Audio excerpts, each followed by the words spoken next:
guys, welcome back to my channel. My name is Tina and today we're going to do another one of my makeup and murder videos. This is a true crime series. There will be graphic content. Just be aware of that. If there is a big red stop sign, there will be a lot. Today we're going to be talking about Marie Daphanie LaLaurie. I hope I pronounced that right. She was from the New Orleans area of Louisiana. She was born in 1775, but the crimes that we're aware of did not happen until later. So we're going to be talking about her, and while we're talking about her, I will be doing my makeup as always. I will be using the Thank Me Later primer, the Thank Me Later eye primer, Maughan Steel foundation, combined with my MAC Studio Sculpt. So I just combined those two on the back of my hand to get one homogeneous color. So Marie Daphanie LaLaurie was born in Ireland in 1875. Her parents soon decided they wanted to come to America. She was brought to America as a child. These were very wealthy people. They had plenty of money. They were slave owners, lots and lots of property. Marie Daphne's cousin was actually the mayor of New Orleans from 1815 to 1820. So Marie was married 3 times. All of her husbands died in various ways. There was no suspicious, unlike some of the people we've talked about, there was no she killed her other husbands. But she was given, for a woman of late 1700s, early 1800s, she did have a lot of freedom. She was a big part of the white Creole community in New Orleans. And New Orleans is kind of a weird place. Always has been. If you ever get a chance to go to New Orleans, go there. It's a fascinating place. It has a ton of history. The people are amazing. So now I'm going to use the Smashbox contour sticks, and I'm just going to be drawing on my face for a second. So the real trouble seems to start happening in the 1830s. At this point, Marie Daphne is about 50 at this point. She's been married 3 times. That's enough to make anybody a little nuts, I guess. And all of a sudden, a whole bunch of really odd things start happening. Okay, I'm going to use the Wet n Wild concealer, and then I'm going to put another concealer on top of that. I'm going to use the NYX concealer. Between 1831 and 1834, there are a series of events. It is enough that it causes the society in New Orleans to start going, wait a minute. First, people started noticing that their slaves were looking like crap. And I didn't know this, but apparently there were laws about how you treated your slaves at that time. I had no idea. Even if there were laws about how you treat your slaves, it's kind of like laws on how you treat your dogs. Yay, there are laws and you're not supposed to be killing them, but come on. I'm gonna stop now because that whole thing just boggles my mind.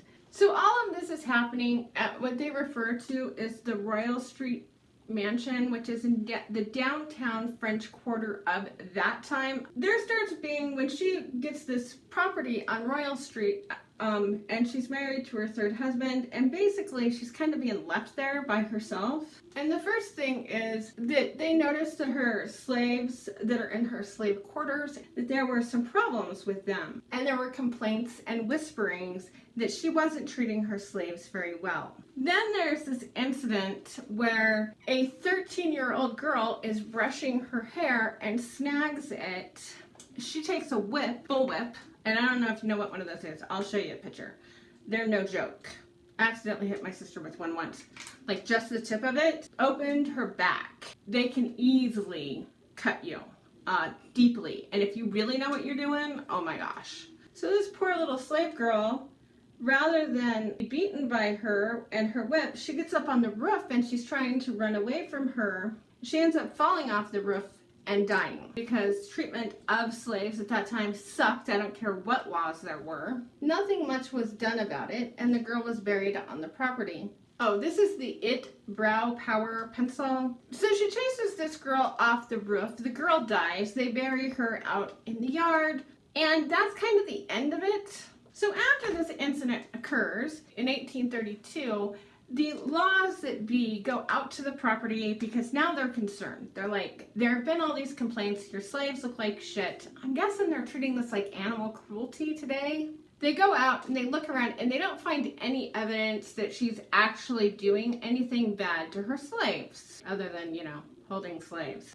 This is the NYX concealer. There must have been multiple complaints made about this woman because at some point they do go out there and they make her sell her slaves to other people because it's the times that it is. You know, they're probably going back and patting themselves on their back saying, oh, aren't we great humanitarians? We're, you know, keeping her, abusing her slaves. But what does she do? She goes and she gets them back. She goes to her neighbors, has them buy them back for her, because these are probably the type of people who are like, beat your slaves? What does that mean? Yeah, we own them. You can't, you know, abuse your property. It's like abusing a table. Do I sound a little incredulous right now? I'm sorry.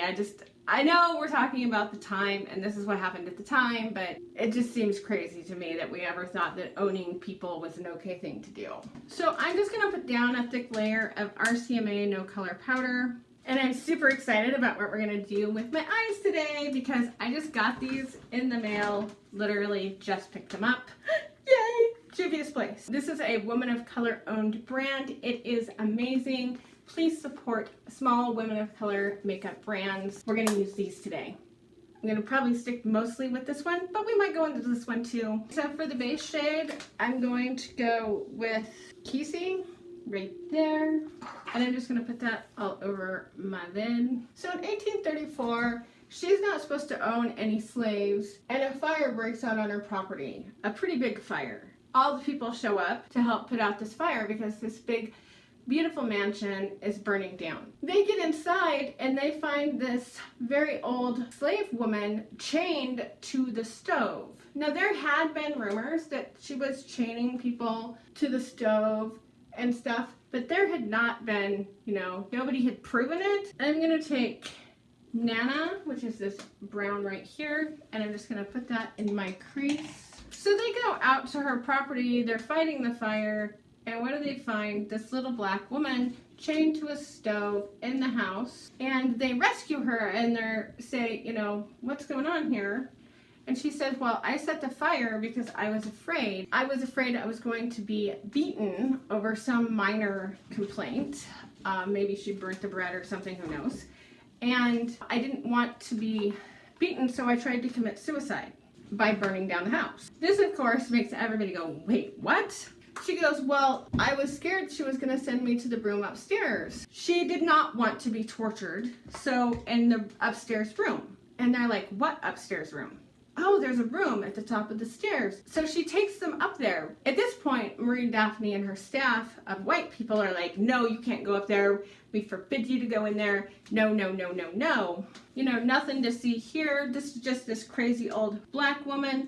Ignore her. She doesn't know what she's talking about. They insist she open the door. She refuses. They end up breaking the door down. So I'm using Isfa, which is this red right here. And I'm just putting that in my crease. I do have some fallout here because I have no color powder down. It should just all sweep away. So I have Ispa in my crease blended out really well. And now I'm going to take Aba, which is this really pretty blue, and I'm going to put that all over my lid and sort of blend them together.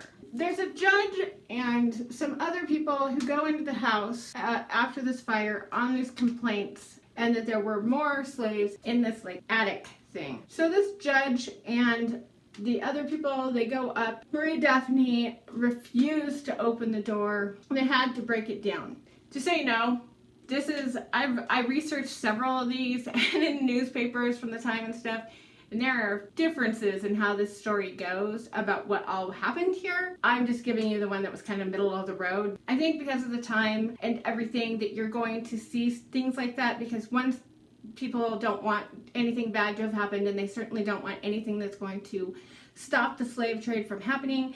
And the other side at this point is actively fighting slavery, and they don't want slavery to be around, so they're trying to abolish it. And this is sort of ammunition for them for why owning slaves is a bad thing. It looks really pretty, right? These colors are super pigmented, so be aware.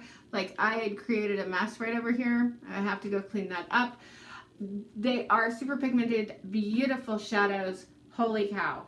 But if you're not careful, they can get away from you. So I'm gonna go back with this red brush that still has Azafa on it, brighten that back up a little bit. What they find in this room are these slaves, and there's different accounts of how many are in there. Some say 4, some say 5. What I do know is that there was one woman who her head was so badly gashed and they had to physically carry her out of the residence. Other slaves were wearing spiked collars so that they couldn't like rest their head in any way, shape, or form. That she had flayed and whipped them. Like I said, if you take a bullwhip, what you can do to somebody with a whip like that is horrific. They were not designed to be used on human skin. So I'm going to take Aja from the Magic palette, which is this blue, green, and I'm just going to deepen up this outer corner a little bit. I'm going to take this light blue and I'm just going to put that right in the center of this, and then I'm going to come around to sort of clean up the mess that I've made.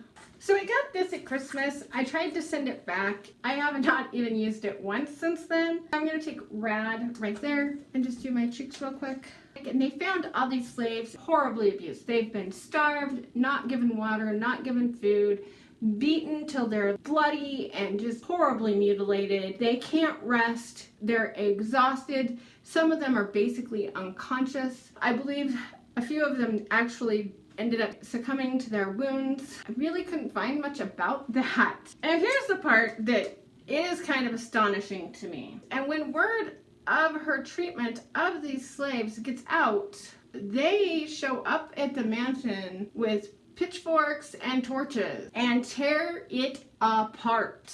By all accounts, they literally just ransacked the place. If it was breakable, they broke it. They broke out all the windows, they broke out the doors, they just totally, just completely demolished the house. Marie Daphanie LaLaurie knew probably going to happen apparently, because they didn't have Twitter, but you don't have to be a brain surgeon to figure out you were probably in serious trouble. And they also realized they're probably going to be fined and whatever they do to you for beating your slaves, which I didn't see much of anything happen to her. They chased them out of town, quite literally. They end up losing all their status and all the money of the mansion and everything. My camera died and I had to do this part again. I'm going to be using the Colored Rain lipstick in the color pink and then the Stila lip topper.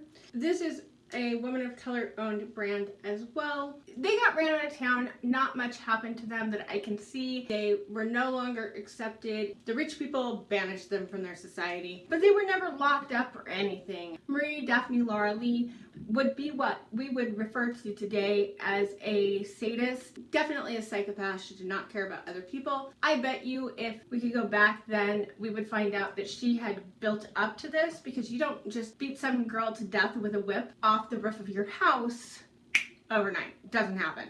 People build up to these behaviors and escalate. They don't come down. Once they're there, that's what it takes to get them the rush that they want. There is a tour that you can go on in New Orleans where you can go to the mansion and they talk about some of this stuff. I haven't been on that tour. We do know that she killed other slaves, or has been assumed to have killed other slaves, because they found bodies buried out by where the girl had been buried when they went and looked. Yeah, she's just an all-around bad person. I don't think that she just started killing at 50. It does happen, but it's not real common. Most people start this type of behavior and then escalate. She was just a bad person. I don't think it's fair to blame it on, I don't think she had low IQ. I don't really think she had like a mental illness. I'm going to use the Stila lip topper and basically focus on the center of my lips. If you're looking at festival stuff, this stuff here is so pretty and it just leaves this really pretty affect, but it doesn't really disturb your lipstick at all. Absolutely, I've been using this all the time. There's no evidence that she was in any way ever abused. She was just a pampered little rich girl her entire life. And she just decided that these were things she owned and she could do what she wanted to them, and that they had better treat her like the princess she thought she was. There's just too much. If you look at her file and the newspaper and like her things through society and all of that, you get a full picture, as full as I can get at this point, you know, her psychopathy. That's where I am with her and what I think of that. Let me know what you thought of this case. Thank you so much for watching. Please like, subscribe, share, and make sure you hit the bell. If you don't hit the bell, you won't get notifications. Bye!